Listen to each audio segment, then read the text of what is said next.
Salmo 143, Teilim Kuf Mem Gimel, fue compuesto por David Amelech, el rey David, en el momento en que se encontraba en la cueva, al igual que otros salmos también, junto con sus hombres estaba en la cueva, y apareció Shaul Amelech, el rey Shaul, al comienzo de la cueva para hacer sus necesidades, etc. David rezó para no ser descubierto y ser salvado de sus enemigos, etc. Aleph 1. Mismo el de David, Adonai Shemat Filosi, Azino el Tajanunai, Bemunosejo Aneini, Betzitkosejo. Un cántico por David. Dios, escucha mi plegaria, oye mi súplica. En tu promesa, respóndeme con tu rectitud. No por mis méritos, sino Betzitkosejo, con tu rectitud y caridad, respóndeme. Veis 2.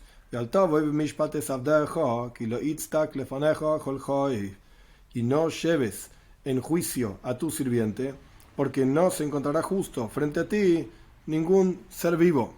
Gimel 3.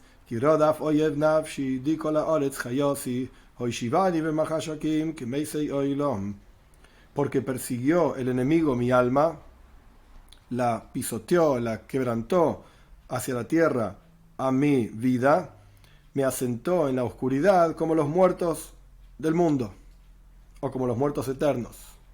Dalet 4. Desfallece en mí mi espíritu, en mi interior está confundido mi corazón. Hey 5.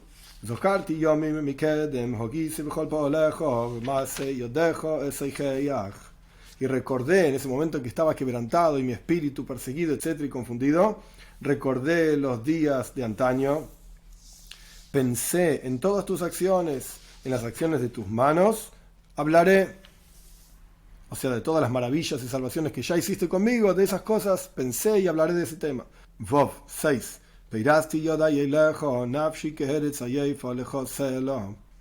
Extendí mis manos hacia ti, en plegaria por supuesto, mi alma como una tierra sedienta hacia ti, Sela, por siempre, o en el momento de elevar la voz, en el medio del cántico. La cuestión es que el rey David está extendiendo sus manos hacia Dios con sed y con anhelo de él. Zain 7.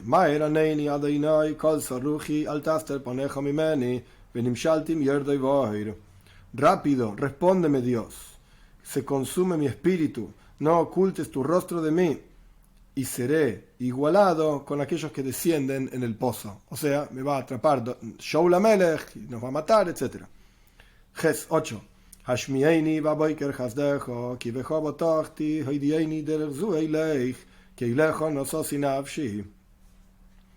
Hazme escuchar a la mañana tu bondad. Aquí la mañana y la noche se representan. La mañana es la Geula, la redención, o sea, la salvación, y la noche son las dificultades. Entonces, hazme escuchar en la mañana, o sea, en la redención, tu bondad, porque en ti confío.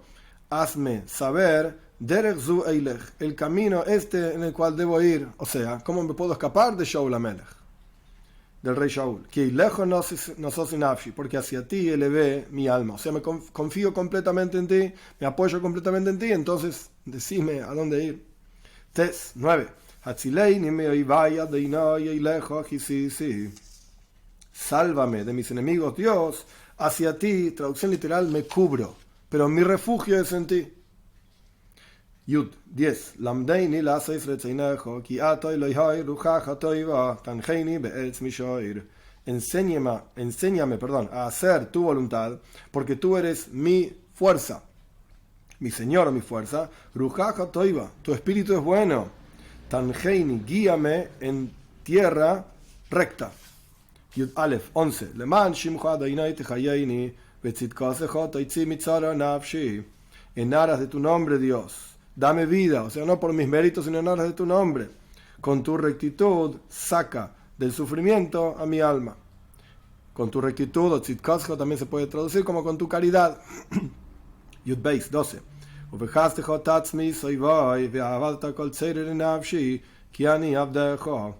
Y con tu bondad destruye a mis enemigos, harás perder a los que oprimen mi alma, porque yo soy tu sirviente.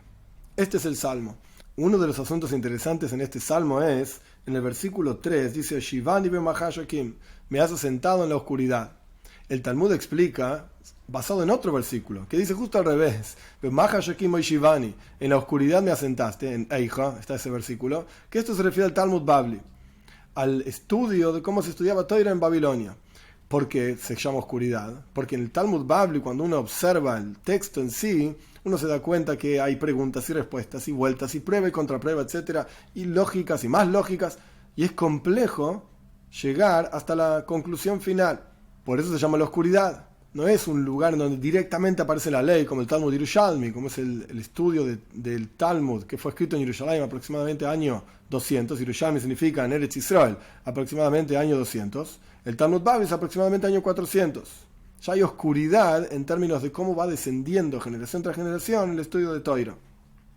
Pero hay otra comparación muy interesante al respecto de la oscuridad. Torah Shebiksav, la Torah escrita, se llama luz en comparación a Torah Shebalpeh, a la Torah oral. ¿Por qué? Porque en Torah Shebiksav, la Torah escrita, cada 2 por 3 aparece el nombre de Dios. Dios dijo esto, Dios dijo lo otro, esto es lo que hay que hacer, aquello, etc. Esto es Oir, es revelación divina, luz. Pero en Torah Shebalpeh, en la Torah oral, es justamente me asentaste en la oscuridad. Uno puede pasar hojas y hojas, páginas y páginas, y no se discute a Dios, literalmente. No se menciona a Dios, literalmente. Sino que se discute lo que Él desea, la voluntad, etcétera, las leyes, cómo será cuando una persona discute con otra, cuando una persona tiene un juicio con otra, etcétera, y cómo resolverlo. Esto es oscuridad en comparación a luz de Torah Shebiksav, la Torah escrita. La Torah oral es oscuridad en comparación a la Torah escrita. Pero interesante mencionar que justamente a través de esa oscuridad es que se puede llegar realmente a la voluntad de Dios. Si uno solamente tiene la Torah escrita, no tiene forma de saber qué es lo que Dios quiere. ¿Qué es una sukkah? La Torah dice, Israel, por cuanto yo los asenté en sukois, en cabañas, traducción literal. Entonces quiero que ustedes, Shivas Yamim Teishu Basukah, 7 días se asienten en una sukkah. ¿Qué es una sukkah? ¿Cómo se construye una sukkah? ¿Qué medida tiene que tener una sukkah? ¿De qué materiales se construye una sukkah? ¿Qué forma tiene que tener una sukkah? Esto no dice la Torah escrita. ¿Qué son tefilin? ¿Qué es lo que hay que atar como una señal en el brazo y en la cabeza? ¿Qué es lo que hay que poner en las puertas, en las jambas de las puertas? Mezuzá. ¿Qué es cada una de estas cosas? ¿Cómo se degüella un animal? La Torah no lo dice, y sin embargo dice besabachta, vas a degollar. ¿Y cómo? Cada instrucción de la Torah escrita necesita de la Torah oral para ser explicada, para que sea práctica para nosotros, para saber exactamente cuál es la voluntad de Dios. Entonces, justamente a través de esa oscuridad, como dice el versículo, la virtud de la luz por sobre la oscuridad, o que surge mismo de la oscuridad, es realmente mucho más poderosa que la luz por sí misma. Una vela sola ilumina una cantidad en un cuarto y sirve. Pero una vela en un cuarto oscuro es mucho más poderoso, porque justamente de la oscuridad surge esta virtud que tiene la luz. Justamente en la oscuridad del Talmud Babli, del estudio de la Torah oral, prácticamente hablando, es que surge la verdadera luz de la Torah escrita. Esto es un asunto. En el versículo 2 de nuestro salmo, no lleves en juicio a tu sirviente, porque no se encontrará justo frente a ti ningún ser viviente. Si bien este salmo, este versículo, así como está, no es utilizado en ningún lugar y no es explicado en ningún lugar en el pensamiento jasídico, sin embargo encontramos un lugar en donde nuestros sabios parafrasean este versículo. Y a partir de esa explicación, de ese parafraseado de nuestros sabios, hay una explicación jasídica extremadamente interesante. ¿Dónde aparece este versículo? En Slichos. Slichos es una serie de rezos, de súplicas, de perdón a Dios, que se recitan antes de los días importantes de Rosh Hashanah, Yom Kippur, etc., el comienzo del año, el día del perdón, etc. En Slichos decimos el versículo casi igual, pero hay una diferencia. El versículo en Slichos se leería Baltavoy b'mishpat imonu, una sola palabra que cambia. El versículo original dice no lleves a tu sirviente en juicio. Decimos en Slichos imonu, a nosotros. Baltavoy b'mishpat imonu, no nos traigas a nosotros en el juicio. ¿Por cuánto se está acercando Yom Adin, el día de juicio Rosh Hashanah? Le pedimos a Dios que no nos lleve a juicio, porque ningún ser viviente va a encontrarse inocente, justo, etcétera, frente a ti. Este es el versículo como se utiliza por nuestros sabios. Pero ¿por qué nuestros sabios eligieron cambiar es Abdejo, tu sirviente, por Imanu, nosotros. La traducción, la explicación literal es simple, la explicación simple es porque en realidad, cuando uno reza, uno tiene que incluirse junto con todo el resto de la congregación. Entonces no rezamos por nuestro mérito, es Abdejo a mí individualmente, sino Imanu a todos nosotros juntos. Pero es una explicación hasídica extremadamente interesante. Esta explicación está expresada en los trabajos del Maggid de Mezrich, el segundo rebbe hasídico después del Baal Shem Tov, el fundador del movimiento hasídico, y ampliada por uno de sus estudiantes, Levi Yitzchok de Berdichev. Levi Yitzchok de Berdichev explica de la siguiente manera: cuando Dios da a nosotros, y nosotros pedimos antes de Rosh Hashanah que Dios nos dé, en Rosh Hashanah que Dios nos dé un buen año, con parnasa, con sustento, con salud, etc., Dios está feliz de darnos a nosotros. Es como un padre que le da a sus hijos y está contento y disfruta y tiene placer de darle a sus hijos. Por el otro lado, al revés, cuando no puede darle a sus hijos, sufre. El padre mismo sufre. Dios mismo, por así decir, sufre cuando no puede darle a sus hijos. ¿Por qué no puede darle a sus hijos? Porque no se lo merecen, porque no pidieron como corresponde, etc. Ahora bien, cuando nosotros decimos al Tavo y Bemishpat Imanu, no nos lleves a nosotros en juicio. ¿Qué significa nosotros? Nosotros incluye a Dios. El pueblo de Israel junto con Dios. Nosotros. No solamente el pueblo de Israel, que están pidiendo, etcétera, que no seamos llevados a juicio. Incluso Dios está siendo llevado a juicio cuando Él quiere dar a sus hijos, a todos los seres humanos antes de Rosh Hashanah. Porque Yom Adin se aplica a todos los seres humanos el día del juicio. Entonces, cuando decimos que Dios no nos lleve a nosotros en juicio, esto está incluyéndolo a Él. ¿Qué significa que Él está en juicio? Y la idea es la siguiente: Kol Chai, todos los vivos, como dice el versículo al final, se refiere a los Malachim, a los ángeles. ¿Por qué? Porque los ángeles están vivos eternamente. Nosotros, seres humanos, tenemos un cuerpo, etc., y fallecemos. Pero los ángeles no fallecen. Entonces, Lo Yitztak lefaneja Kol Chai, por cuanto los ángeles hacen un juicio contra Dios. ¿Cuál es el juicio de los ángeles contra Dios? Cuando Dios quiere darle al ser humano bondades, etc. Incluso cuando Dios quiso crear al ser humano. Los ángeles dijeron, ¿para qué lo vas a crear? No sirve para nada, es un pecador, te va a complicar la vida. Entonces cada vez que llega Rosh Hashanah, el día del juicio, los ángeles de vuelta despiertan este juicio. ¿Para qué lo creaste? Incluso Dios consultó con los ángeles, nace Adam Betzalmeno, hagamos al hombre en plural. Y los ángeles contestaron, no sirve para nada el hombre, olvídate.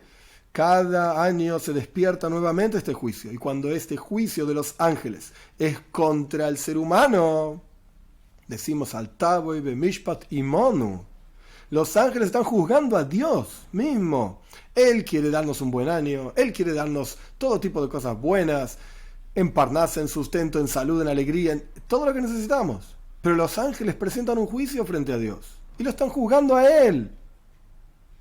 Entonces en el Salmo decimos, al Tavo y Bemishpat Imanu. En lugar de leerlo literalmente, sabdejo, individual, tu sirviente, no nos haga un juicio a nosotros. Porque incluso los ángeles, cuando quieren hacer un juicio frente a Dios e impedir que Él disfrute de darnos, como dicen nuestros sabios, más de lo que el ternerito quiere tomar leche de la vaca quiere que le saquen la leche, la vaca quiere dar. Por así decir, Dios nos quiere dar, Dios quiere disfrutar de que nosotros estemos bien. Entonces, los ángeles hacen un juicio contra Él. Cuando ocurre este juicio, lo Yitztak lefaneja Kol Chai, incluso los ángeles no van a ser encontrados justos. Dios no va a prestar atención a aquel juicio que los ángeles hacen contra nosotros y que en la práctica es contra Él también. Y esta es una forma que el pensamiento hasídico explica en forma extremadamente profunda. Aquellos que juzgan al pueblo de Israel y lo acusan, no están acusando solamente al pueblo de Israel, sino que están acusando a Dios mismo también.